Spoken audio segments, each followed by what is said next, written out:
বাংলাদেশে আলোচিত অলরাউন্ডার সাকিব আল হাসানকে ঘিরে বিতর্ক যেন থামছেই না।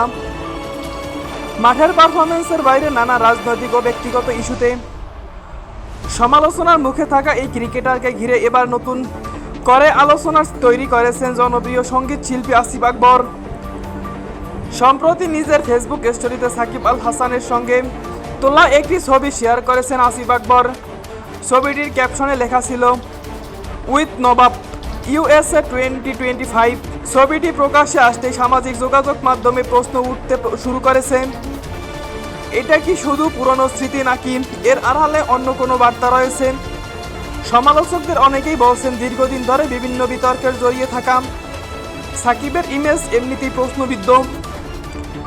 দেশের বাইরে অবস্থান করা এই ক্রিকেটারকে ঘিরে যখন নানা প্রশ্ন ঘুরপাক খাচ্ছে, তখন এমন ছবি প্রকাশ করে আবারও আলোচনার আগুনে ঘি ঢেলে দিয়েছেন আসিফ আকবর।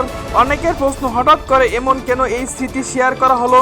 এটি কি স্রেফ ব্যক্তিগত স্মৃতিচারণ নাকি এর মধ্যে সাকিবের দেশে ফেরার পরিবেশ তৈরি করার কোনো প্রচেষ্টা চলছে? সামাজিক যোগাযোগ মাধ্যমে এমন প্রশ্নই এখন ঘুরে বেড়াচ্ছে। যদিও এ বিষয়টি এখনো সরাসরি কোনো ব্যাখ্যা দেননি আসিফ আকবর, তবে একটি বিষয় পরিষ্কার, একটি ফেসবুক স্টোরি আবারও আলোচনার কেন্দ্রবিন্দুতে এনে ফেলেছেন সাকিব আল হাসানকে। আর সেই সঙ্গে নতুন করে প্রশ্ন উঠছে, সাকিবের দেশে ফেরার পথ কি সত্যি পরিষ্কার হচ্ছে নাকি এটি কেবলই আলোচনায় থাকার খোরাক? বাংলাদেশ ক্রিকেটের সকল আপডেট পেতে আমাদের সাথেই থাকুন। ধন্যবাদ।